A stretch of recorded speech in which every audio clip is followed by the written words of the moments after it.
Well, hello there. So it must be the crazy cat lady. Oh my God, her eyes look freaky. Must be the reflection from the lamp, huh? My other kitty cat's over here. Hey, you want to get in the camera and say hello? She may not. Oops, okay. She may not. This is Scarlet. This is my day one. She's almost 10 years old. She's a good kitty cat. Anyways, they're pretty cranky because I'm up and it's pretty late. I've been talking to my daughter who is currently on a different time schedule than me right now, and we've been talking, and yeah, so I wanted to come on and tell you that now that we know for sure Iran has been attacked by Israel, in my opinion, because this is not predictions or channeled messages or me using my third eye necessarily. Maybe intuition would be a better word, but it's just based off of the evidence and the studying and years of talking with my father on these topics, which I've gained knowledge and credible sources on YouTube, because there are some great resources on social media if you can fact check them, right? But with Iran and Israel, there's going to be a response, and that's what you guys need to know. I don't think we've seen the last of this yet, unfortunately. You see, Israel will probably try to attack Iran again in between now and the next 24 hours. Perhaps another nuclear site. Again, this is really a front, in my opinion, to get into the regime, to change it.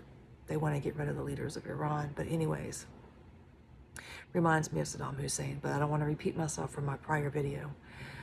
My point is that Iran is going to retaliate. Retribution is going to be, it's going to be bad. The retaliation feels to be something. Now, I could talk about a remote view session that I did, but I don't want to pull that into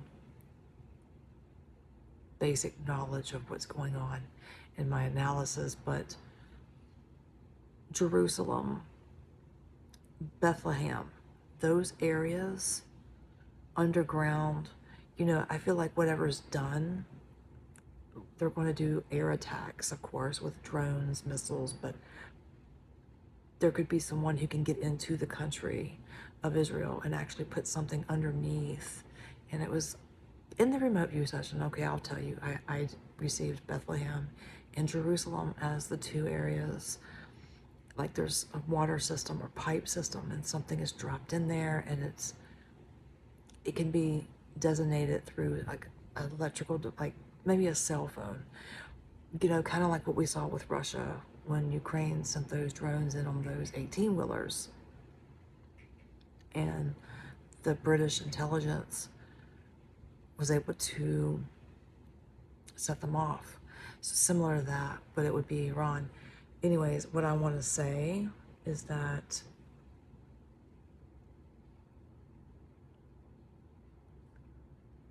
I hope I'm wrong, but when I look at Benjamin Netanyahu, the leader of Israel, I keep hearing this beeping noise, and it's just me, like I'm hearing it. But based on his previous actions and things that were done in Syria, primarily Gaza, if you were to ask me, would he wipe Iran or most of Iran off the face of the earth? And I would say, hell yeah, he would do it. He's got the capability and the mindset to do just that.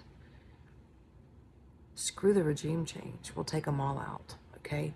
Yeah, I could see him pushing the red button. Now, God puts us in roles to fulfill duties. You know that. when all of this is said and done, somebody will turn on Benjamin Netanyahu and his own government like a snake. And I see that with Zelensky as well. Like a snake. Turn on him. And I see him. It'll be horrific, the ending. It doesn't mean it's going to happen. This is just solely, I'm projecting what I feel could happen, my opinion.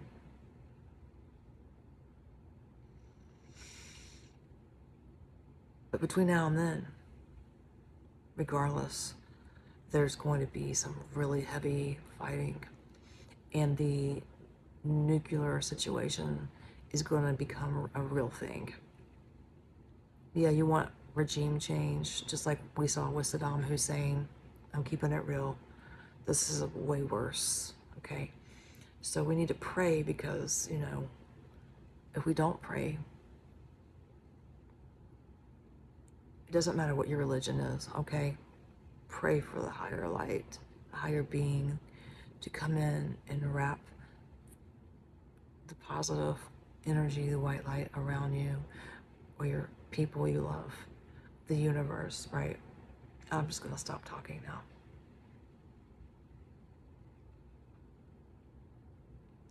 While these things are going on in foreign countries and foreign lands, I already spoke on Ukraine. I'm not going to get back into that, but we have to focus on what's going on here in the United States. And I already talked about the riots. We got to look at the aspect. So I've been watching Stefan, who covers earthquakes, and I'm really concerned about Yellowstone. I feel like there could be an earthquake there, and I'm basing my analogy on what Stefan said because I cross-checked the guy. He's got a clean record on what he does. He knows how to read those charts, you know. Anyways, Yellowstone could be a natural disaster here in the U.S. and even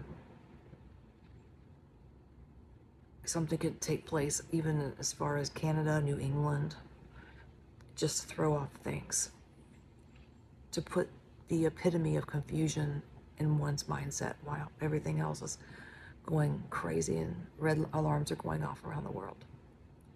Russia, Ukraine, Iran, Israel, and yes, I think the United States will probably have to get into this conflict at some point with Iran, because that's Benjamin Netanyahu's other agenda is, well, we attack Iran, Iran attacks us, the USA has to back us up, and the USA will get involved. But his ending isn't going to be a good ending.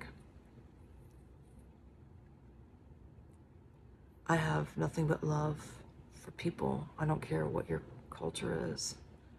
But when you have thousands and thousands, and I'm saying that, and I mean it, of lives lost, especially little innocent children, you think you're doing it for a good cause?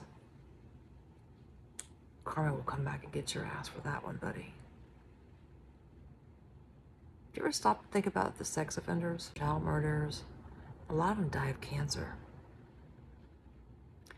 But Benjamin Netanyahu's ending, in my opinion, could be more than that. Like someone giving up his location. So, but anyways, I don't wish death on no leaders. I just want peace and neutrality here. Have a good night, guys.